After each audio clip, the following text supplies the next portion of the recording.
Ladies and gentlemen, thank you so much, Jay Chaudhary Garu, for inviting me to share my thoughts. Thanks a lot to KK for putting us together. It's indeed my privilege to be here sharing my thoughts on such an important aspect. If India at 2047, India at 100, has to become a developed nation, then startups have to play a very, very critical role. And so it is my privilege to share what I see as the vision for India when it turns 100. I'll give you a little bit of background so I'm going to be speaking based on my recently released book, India at 100. You can go and find it on Amazon, India @100, numbers 100. The subtitle of the book is Envisioning Tomorrow's Economic Powerhouse. I'll give you the bottom line. The bottom line may seem audacious, but hopefully in the next 15-20 minutes, I'll be able to explain to you the economic logic and the reasoning behind what I see this as the size of the Indian economy in 2047. I expect the Indian economy to be a $55 trillion economy in 2047. Now, that may seem audacious, and some of you may be wondering, whatever he had in the morning, whatever he smoked, I want a piece of that. It seems to be some cool stuff. Let me, hopefully by the end of the talk, tell you that I'm absolutely sane. I've been very sane even while writing the book, and I've reflected a lot on this prediction, and with a lot of rigor and conceptual thinking and empirical evidence, data, I've actually come to this conclusion. So I'll explain to you why I think India can be a $55 trillion economy in 2047. But before that, let me share briefly the motivation for me to write this book. The motivation was a twofold one. First was a more prosaic motivation. When I was part of the government in 2021, the India at 75 activities were going on. And naturally, at that time, my thoughts went to how the economy will look when India turns 100. So that's where the thought for India at 100 got germinated. But a more powerful, compelling motivation was what I observed, inside out about a lot of the commentary on India, being part of the government. So I don't know how many of you might have noted, but I joined as the chief economic advisor in late 2018, in December of 2018. And the first press conference after the GDP numbers got released that I had to go and deal with, India's GDP growth had declined to 5.3%. Of course, we all know that the impact of policies in the past, things that have been going on manifest, and so. But I had to go and defend it, and at that time, I felt that there was a lot of negative commentary on India, on the Indian economy. In fact, even today, we find a lot of negative commentary on the Indian economy. For instance, there were people saying that there is something structurally wrong with the Indian economy. Hereafter, India will have to persist with only 5% or less growth. People even use terms that are actually loaded with religious overtones when giving labels to these growth episodes. And when COVID struck, then at that time in particular, many commentators actually took pleasure in talking and giving doomsday predictions about the Indian economy. So at that time, I actually felt, and I had the privilege of being able to in October of 2020 to make the prediction that the Indian economy will register a V-shaped recovery. And I'm glad that it happened. There was a good amount of judgment, of course, but there was a good amount of, credible hope with which one made that prediction, because I felt that at that point in time, it is important to actually display economic leadership. It's very easy to kick, whether it's an individual or an institution or the country, it's very easy to kick when someone someone is down, but it's far harder to actually lift that individual or the entity up and say a pat on the back and say, no, you can do it. And that's what, at that critical time, once in a century pandemic, that was what was required. But in this process, seeing so much of the negative commentary on India at that time, and even now, for instance, and by some people who have occupied very august offices, in the country, I got the feeling that it is important for positive thinking also to try and push back on a lot of the negativity that that a lot of commentators tend to actually enjoy encouraging. And in that context, I have actually come to now conclude that for positive outcomes to manifest, positive thinking is necessary, but for negative outcomes to manifest, negative thinking is sufficient.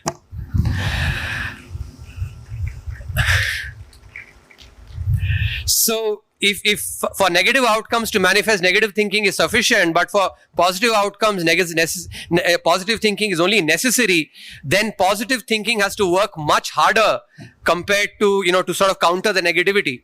And, it is therefore, so the India at 100 book is essentially, it's a small, as we speak, if you think about that a yajna or a fire sacrifice, it's a small ahuti on my part to actually to generating that positivity, because there is a lot of positivity. There are lots of positives about the Indian economy, and that's what I want to share with you now. So if India grows at 8% from here on till 2047, and there is a decent if to it. I'll come to that, why we can do it in a minute. If India grows at 8% in real terms, then the Indian economy can indeed become a $55 trillion economy. Now, before I give you the economics of how we grow at 8%, what are the other elements of that $55 trillion economy prediction, it is important to seek inspiration from other examples, other countries that have grown at similar paces. So let me give you the example of Japan. Japan from 1970 to 1995, this is a 25-year period, 1970 to 1995, grew its economy in dollar terms by almost 26 times, actually 25.6. And, in 1970, the Japanese economy, the GDP was about $220 billion in 1970. By 1995, 25 years later, the Japanese economy had reached $5.5 trillion. A multiplication of 25.6 times. Japan, as you know, is a democracy. If I give you the example of China, I will give you, but you might say, we can't compare with China because we are a democracy, China is not. And that's why I've given you the example of Japan, which was a democracy. Now, some of you may say that, that growth for Japan happened during a, honeymoon period for the global economy. The reality is it was not a honeymoon period at all. In fact, during 1970s to 1995, that was the period of the Vietnam War. That was the period of the oil shock. As a result of the oil shock, the US faced double-digit inflation. The entire Volcker phenomenon, the US has never faced that kind of inflation, since then. And interest rates went so high. Obviously, demand fell. So all these tailwinds, where all these headwinds were things that the Japanese actually had to encounter, and yet they grew from 220 billion to 5.5 trillion, growing their GDP 26 times. What I am estimating for India in the 25-year period is actually much less than that, about 15 times multiplication, not 25 times. So one of the main things actually I want to want to emphasize is that we in India, especially as a country and as an individual itself, there are only two words that we need to keep saying, make it as a mantra: we can. We can. And I think that is the most important. If a Japan can, why cannot we? If a China can, and China actually, let me give you the example as well, from 1996 to 2021, the Chinese GDP grew 22 times in dollar terms. Now, of course, you'll say China is different, but I've already given you the example of a democratic nation, Japan, which grew its GDP by so I've been given a chit saying 3 minutes. I'm not going to respect that. Because I've gotten the carte blanche from Chaudhry Garu saying, you take the time that you want.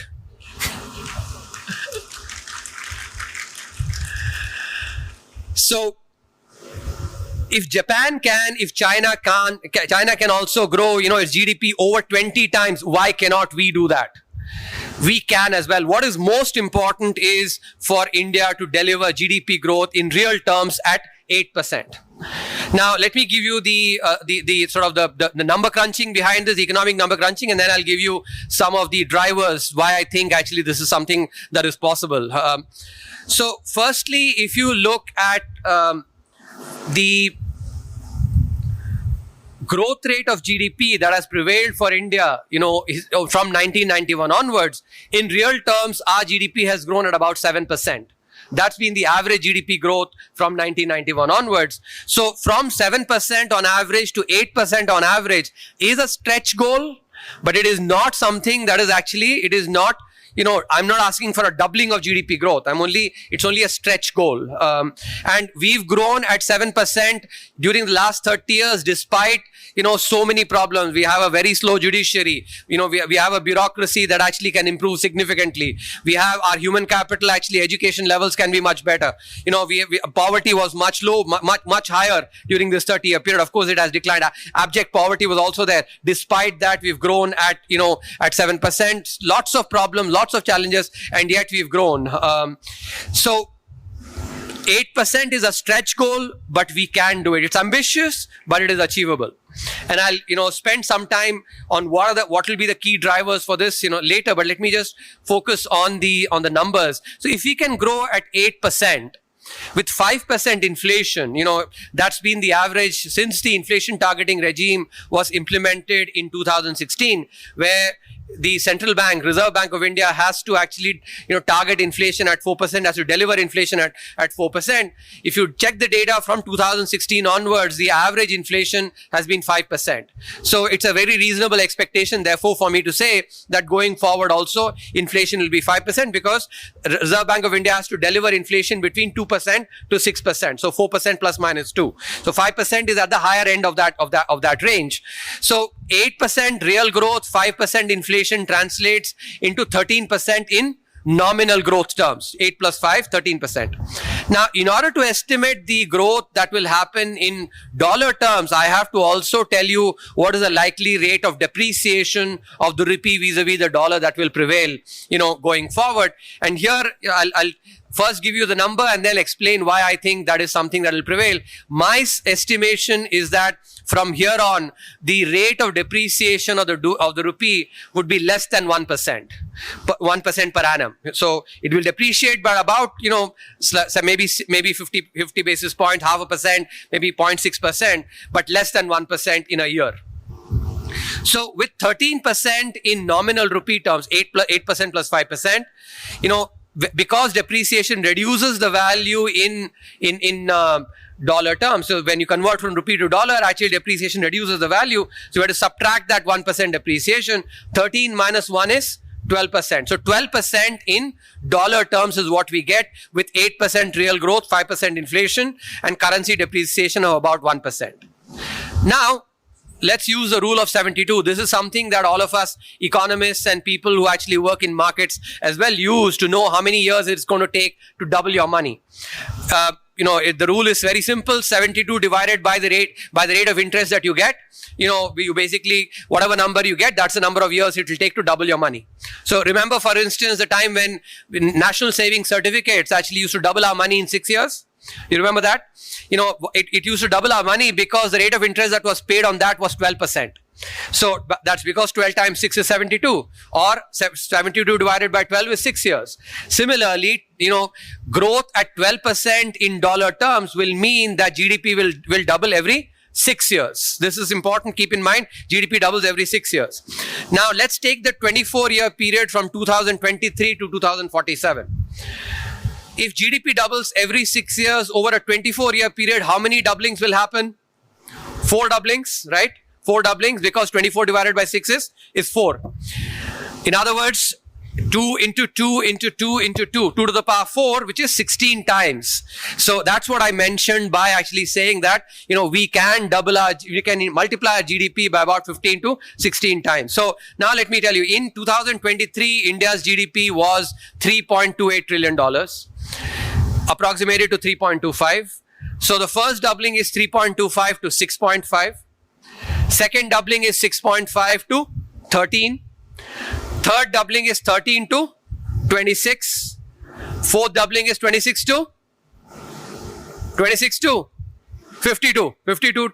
So 52 is close to that 55 trillion. I've not done an Excel calculation. I've just done a mental calculation with all of you, and we are close to that 55 trillion number. So the most important, aspect of this is 8% growth. Now let me spend a little bit of time explaining to you why I think that 1% depreciation of the rupee is what will prevail in the future. If you look at the data in the past, rupee has depreciated by about 3.5% per annum. 3 to 3.5% per annum. So compared to that, why do I think that the rate of depreciation will be lower, going forward? There's a very simple reason for that. If you look at the inflation that has prevailed in India from 1991 till 2016, when India implemented the inflation targeting regime, inflation was about 7.5% on average, during that period. But since then, from 2016 onwards, inflation has reduced to 5%. Now, one of the aspects of, when you think about international economics or, currency depreciation, it is that the currency that faces higher inflation has to experience higher depreciation. Why is that the case? Because if currency faces higher inflation, so, what does inflation mean? Today, what you can buy using 100 rupees, what you can buy using same 100 rupees next year is less. If, in real terms, actually your value of that 100 rupees is only 95 rupees next year if inflation is 5%.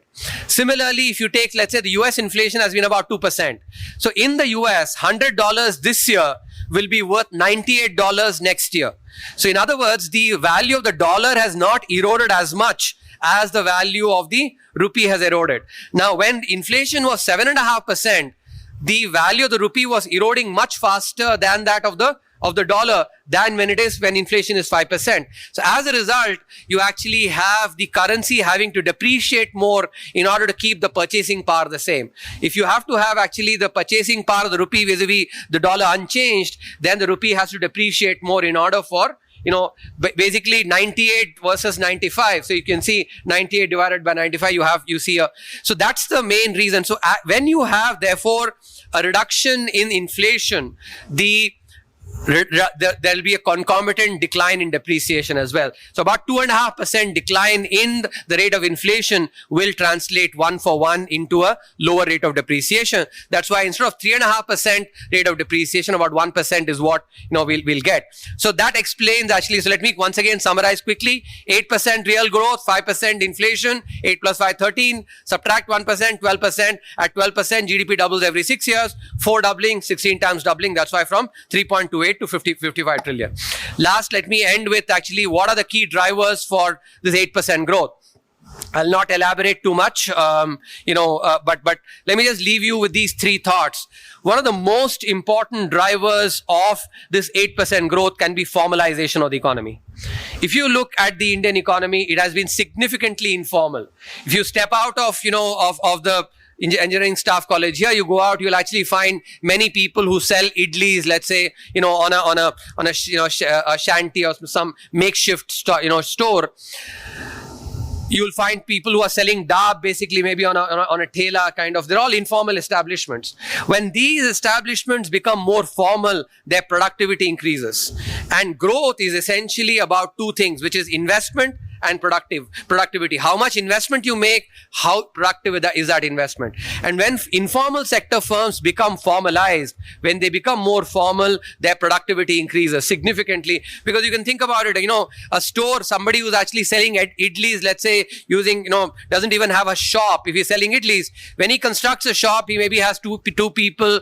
The food that will be made actually will not get as much dust, etc., because it's covered, more hygienic, so he can, charge a higher price. If he has two more people to basically cook, he can actually sell more as well. So together he can sell more and charge a higher price. Obviously, for the same investment he's making in terms of his labor, in terms of its capital, he's reaping greater rewards. So productivity increases. So this is something that economists, nobody quibbles about, which is the fact that formalization of the economy will increase productivity in the economy. Second is, even among the formal sector firms itself, Indian formal sector firms are still far behind their global peers, in terms of the productivity, and they will catch up, and they have been catching up over the last three decades, and especially over the last decade. For instance, if you check the Global Innovation Index, latest, a couple of days back, the rankings came out. India is now ranked 39 in the Global, Innovation Index. In 2015, India was ranked 85. From 85 to 39 in innovation. And by the way, this is not government data. This is data put out by this is the Global Innovation Index. Actually, they put it out across all countries. So this is not, nobody can dismiss this as say, oh, I don't believe this data. This is actually, a Global Innovation Index. Similarly, if you look at entrepreneurship, again, I'm giving you these statistics, using World Bank data. If you use World Bank data to look at new firm creation, from 2004 to 2014, the rate of growth, or what we call CAGR, cumulative, annual growth rate of, for new firms from 2004 to 2014 was 3.2%. From 2014 onwards till 2023, new firm creation, the growth rate is 220%. 3.2% versus 220%. And this is basically startups. This is so relevant for this conference. Combination of innovation, combination of entrepreneurship. This is what will actually enhance productivity of our formal sector firms as well. That will be the second driver. Final, most important driver in my opinion, which is credit creation in the economy. Now, whenever credit is taken for creating assets, for instance, if I actually, when I started out, when I was in school, I used to drive a bicycle to school. Then, when I came to class 11, my father bought me a moped. So, to school, earlier it used to take me about 45 minutes of cycling to go with a moped, which was basically an asset. I was able to drive and, reach my school in 15 minutes. So I was saving time. My father didn't take a loan, but if he had taken a loan, for instance, that asset creation makes you more productive. That half an hour that I saved, actually, I could use it to study better. I was becoming more productive. This is true in general. When firms also, when they take on, loans for creating assets, they become more productive. And here the runway for India is significant, because if you look at credit creation in the economy, what proportion of GDP is basically being given as, how much credit is there as a percentage of GDP? If you take the rest of the world, for every 100 units of GDP, about 180 units of credit has been given in the economy. In contrast, if you take India, for every 100 units of GDP, only 58 units of credit has been given. So 58 versus 180. Think about the runway there is. Large sections of our population still remain unbanked. They don't get loans. They have brilliant ideas. They can actually go and create firms, but they don't get credit to be able to go and create. There's another aspect that is, very critical for the startup ecosystem. So from being able to grow from, with the current 58% levels to close to 150, 160%, there is huge opportunity. I'll give you a very specific example to illustrate what kind of power there is from credit creation. Take India and South Korea. India and South Korea in 1960. If you compare the data, in 1960, the credit creation percentage of GDP was 6% in South Korea, 8% in India. In other words, India was ahead of South Korea in 1960. Fast forward 60 years, in 2020, India's credit creation is 58%. South Korea is 180%, 178%. And that is why they actually have today, when we buy phones, we are buying Samsung phones instead of them, buying possibly our Jio phones. When we buy a car, maybe that's why we're buying Daewoo cars and actually instead of them buying our Nano cars. So counterfactually, if you think about it, if this kind of credit creation had happened, for our manufacturing sector firms, for our export intensive sectors, it could have been the reverse where we might have been exporting to them rather than importing from them. That shows the power of credit creation in the economy. Together, these three drivers itself, in the book, of course, I've covered many other aspects, judicial reform, bureaucratic reform, education, healthcare, digital economy, digitization, climate change, all these. I'm not getting into that for paucity of time, but just these three drivers themselves can push growth from what has been at 7% to 8% and thereby deliver the $55 trillion economy. To summarize, I'll leave you with this anecdote, hopefully an anchoring example that you can relate with. In India, Bollywood and cricket are actually religion. So I'll give you an example from cricket. In 1993, when Sachin Tendulkar had played cricket for a few years, it started playing cricket in 1989. At that time, Sunil Gavaskar assessed his potential. Based on his performance of 4 years, Sunil Gavaskar said that if he does not score at least 40 international hundreds and at least 15,000 international runs, I'll be very disappointed. In fact, he explicitly said, I'll go and strangle him myself. So that was it was a paternalistic statement assessing the potential. In a similar way, I have no pretensions of being, Sunil Gavaskar. I'm certainly not of cricket, not of economics either. But by looking at the potential, by looking at the performance of the Indian economy over the last 3 decades, in a similar way, I can assess that India offers the same potential as well to be the Sachin Tendulkar of the global economy in 2047.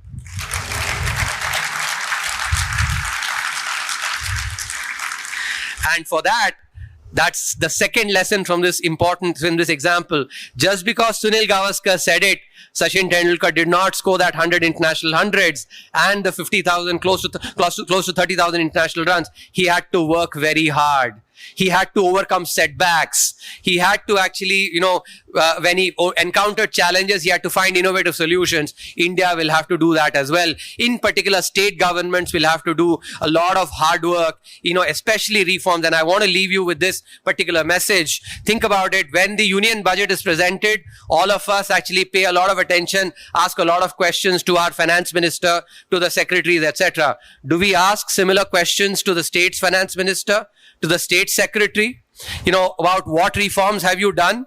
What are the reforms you've done for startups? What are the reforms you've done for enabling manufacturing? What are the reforms you've done for ease of doing business? What are the reforms you've done for enabling ease of doing business in our, these are questions that we need to be asking, because power and responsibility are two sides of the same coin. Whenever we look at narratives, especially at when we look at the media, states only talk about their power, saying that center is infringing into this, infringing into that.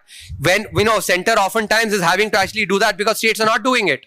So, when states start talking about their responsibility, then there would be no need for the union government to actually having to do these things. So the hard work that Sachin Tendulkar did, today that hard work has to be done by the state governments. And we as citizens have to do the hard work of putting pressure on them, asking them these same questions. And I'm hoping, therefore, next time when the Telangana state budget is presented or the Andhra Pradesh budget is presented, you all will ask the same questions of the state, chief minister and the state finance minister, and CII and FICCI will actually, and ASSOCHAM and, all of you will organize sessions where you will basically unravel the state budget and say, hey, why didn't you do reforms? Show me my reforms actually on, what have you done on this? Ask those questions. Then you'll be doing your part of the work as well as citizens. Thank you very much.